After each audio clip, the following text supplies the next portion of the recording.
7 livros da literatura brasileira e mais um russo. Na verdade, 6 livros e um indeciso. Eu já explico o que que é. Bom, então vamos lá. É claro, estas dicas não são, os melhores livros da literatura brasileira, mas 7 livros que eu, altamente recomendo que você leia, e você vai entender por que dessa minha recomendação ao final do vídeo. O primeiro livro é o Esaú e Jacó, do, Machado de Assis. Por que Esaú e Jacó? Bom, primeiro porque eu estou apostando que você já tenha lido o Memórias Póstumas e o Dom Casmurro, que na minha opinião ainda são os melhores livros do Machado de Assis. Eu estou contando romance, eu não estou contando contos. Lembre-se que Machado de Assis escreveu crônicas maravilhosas, contos, poemas, peças de teatro. Eu ainda acho que o Memórias Póstumas e o Dom Casmurro são os melhores, mas quando nós chegamos ao Esaú e Jacó, há um tipo de refinamento que o Machado chega. Ele perde muito dessa característica tão deliciosa que é esse escrachado que ele tem nos dois livros que eu mencionei, mas ele fica muito refinado e ainda há essa ironia muito fina, né?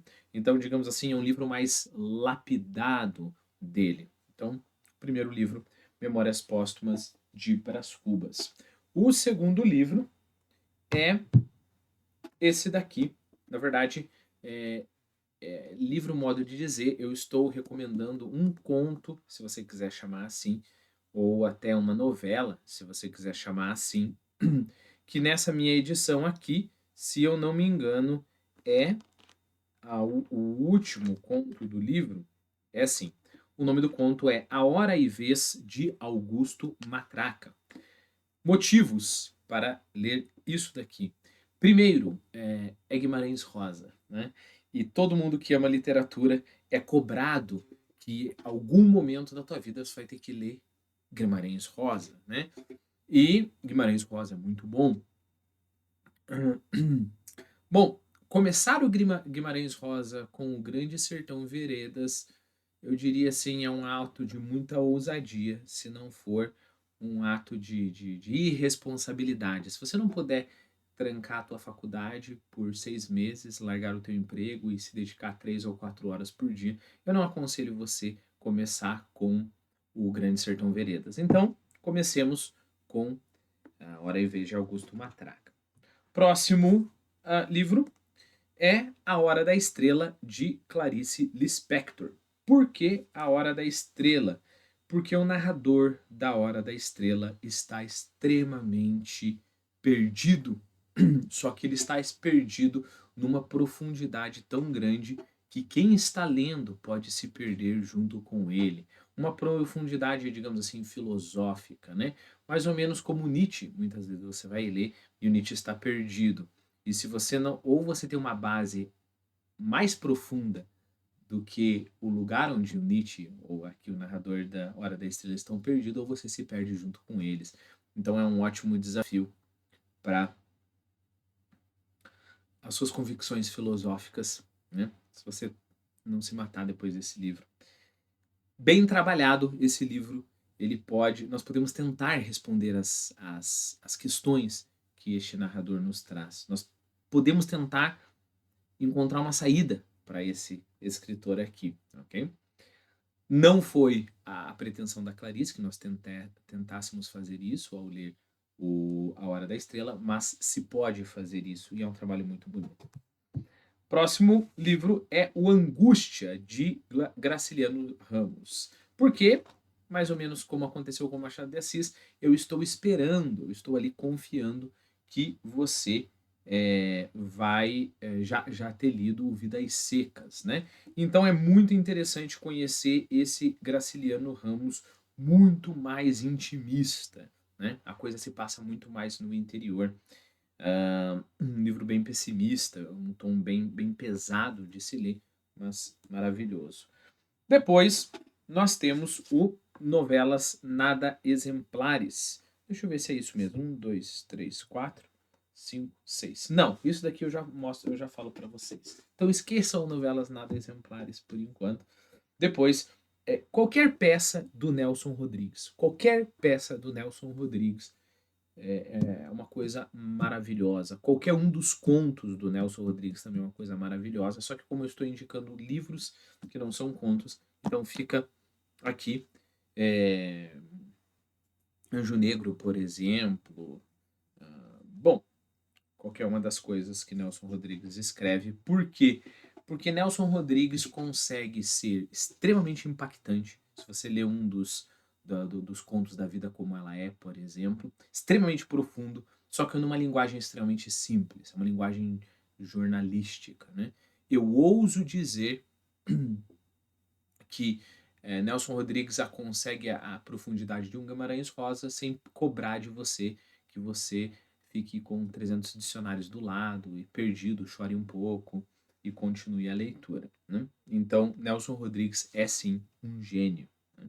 E sim, ele retrata a vida como ela é. É claro que nós temos aqui algumas peças que são chamadas de peças míticas, né? Então não é bem a vida como ela é, mas toda essa sujeira que ele representa, toda essa canalice, toda a figura do cafajeste que ele representa é muito bem representado. Uma outra coisa muito importante do Nelson Rodrigues é que ele representa o canalha sem se tornar um canalha. Ele representa a perversão sem começar a chamar a perversão de algo bom, né? Ele representa o malandro sem querer começar a glorificar o malandro e dizer que, na verdade, a malandragem a gente consegue entender porque no contexto social, não. O malandro é malandro, o mané é mané, né? O pervertido é pervertido, né? E todas as pessoas estão nos seus devidos lugares, né? E o cafajeste sabe que ele é cafajeste. Isso é muito importante no Nelson Rodrigues. Depois, qualquer livro do Aloysio Azevedo, eu estou apostando que você já tenha lido O Cortiço, que bem provavelmente seja o melhor livro do Aloysio Azevedo. Por isso, neste vídeo, eu estou aconselhando o Casa de Pensão. Por que ler Aloysio Azevedo? Aloysio Azevedo é um realista, e realistas tendem a ser... Lembra-se, Machado de Assis não é realista. A realista tendem a ser ingênuos, muito ingênuos em relação à realidade, ingênuos para o mal, né? Ele pensa que todo mundo é horrível, que todo mundo é mal, que todo mundo só tem vontades materiais, que o homem é guiado por impulsos ou sexuais ou violentos, ou pelo contexto social, etc., histórico, né? Então, em teoria, a gente não poderia gostar do Aloysio Azevedo. Primeira resposta que eu tenho em relação a isso é que há uma camada ali, embora fique muito escondida, que talvez, de algum modo, a gente consiga imaginar algo para além desse pessimismo supremo. Se você lembra dos bombeiros, do trabalho dos bombeiros na cena do Cortiço, você vai ver que tem algo para além desse ceticismo completo contra a humanidade. Mas eu sei, isso é uma camada que mal aparece na obra do Luiz Azevedo. O que aparece geralmente é pessoa safada fazendo safadeza, todo mundo sendo vil, né? Mas mesmo assim, primeiro, historicamente, a Luiz Azevedo é maravilhoso. Você quer entender Rio de Janeiro do século XIX, leia Luiz Azevedo. Depois, embora não é todas as pessoas que são assim, e é nisso que um, que um realista ou até um naturalista falha, ele pensa que todo mundo é assim, muitas pessoas o são, né? E nesse sentido, os seus personagens são muito reais mesmo, né? Reais, não somente realistas, né? Depois, a habilidade narrativa dele é uma coisa incrível, sem tamanho, né? Então aqui nós temos nossos 6 livros. Depois nós temos uma indecisão. Por que uma indecisão? Então agora, neste momento, eu posso te dizer porque eu estou gravando este vídeo. Nós começaremos um curso agora dia 24 ou 26, será no sábado, deste mês de abril de 2025, tendo como tema um livro russo, e aqui eu já digo para você qual que é o livro russo, Crime e Castigo. Esse aqui merece um vídeo separado para eu falar. Na verdade, eu tenho lançado aqui no YouTube 12 razões para ler Crime e Castigo, só por uma questão de publicidade, porque seriam 72 bilhões de razões, né? Mas eu não vou falar, eu não vou cometer essa crueldade de só enfiar o Crime e Castigo aqui. Este livro vai ser a base do curso. Nós começaremos agora e faremos o curso até dezembro. Então, nós leremos o Crime e Castigo até lá. E enquanto nós estamos lendo isso, nós leremos também outras obras. Entendido? Bom, a sétima obra da literatura brasileira, eu vou trazer algumas opções para que a gente possa votar, né? E, na verdade, eu deixo aqui para você, por mais que você não vá fazer o curso, para que você vote se você conhece algum dos livros. Então, o primeiro livro é O Filho Eterno, do Cristóvão Teza. Um livro muito moderno, ganhou lá o Jabuti em 2008, se eu não estou enganado. É muito interessante. Um outro livro é O Lavoura Arcaica, do Raduan Nassar. Também é um livro muito moderno, bem nessa pegada pós-moderna. Já falando disso, tem um outro livro chamado Eles Eram Muitos Cavalos, que também vai estar para votação. E um livro do. É... Puxa vida, esqueci o nome dele. Do Lorenzo Mutarelli, chamado O Cheiro de Ralo. Né? A vantagem do Lorenzo Mutarelli é que ele é um moderno, ou pós-moderno, se você vai chamar assim, mas ele não tem aquela babaquice de se levar a sério demais. Não é aquele cara que escreve um monte de coisa complicada na página e coloca a mão no queixo e fala, não, você tem que passar a tua vida para me entender. Né? Ele sabe que a arte moderna e a arte pós-moderna é para ser uma brincadeira mesmo. Não é para tentar fazer a mesma coisa que a grande arte faz, né? Quando nós temos lá um mictório no meio do museu, a ideia é, tá bom, eu não vou criticar o cara colocar ali. Foi uma piadinha engraçada. Mas é isso, é uma piadinha engraçada. Né? Você não vai comparar aquilo ali com, sei lá, com o Van Gogh. Você não. Não, Van Gogh não. Você não vai comparar aquilo ali com o Velázquez, né? Ou, sei lá, Da Vinci, e assim por diante. Né? Você não vai fazer esse tipo de comparação. Né? É para ser uma piadinha engraçada. Né? O problema da arte moderna é quando ela coloca banca, né? Então aquele teatro pós-moderno que o cara só fica resmungando sobre a vida e você tem que tentar achar aquilo ali uma coisa profunda, né? Bom, fechei isso porque talvez eu traga mais alguns desses romances pós-modernos para ser votado, né? Eu mostrei para você o Dalton Trevisan porque durante o nosso curso nós também colocaremos ali um conto ou outro. O da televisão é um exemplo, né? Mas a gente vai passear por outros contos também. E eu trouxe aqui os poemas do Alberto Caeiro,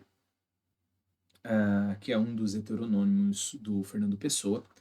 Na minha opinião, o melhor, que é simplesmente lindo, ok?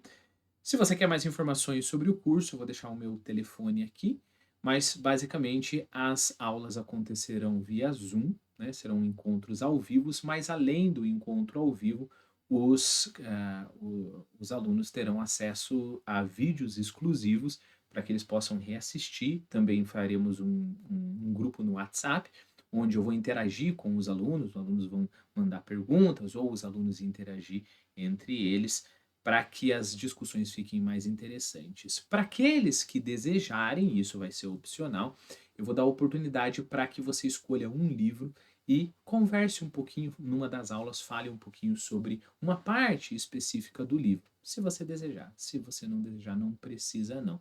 E durante todo, mais do que semestre, né, porque começa agora e termina em dezembro, nós conversaremos sobre Crime e Castigo também.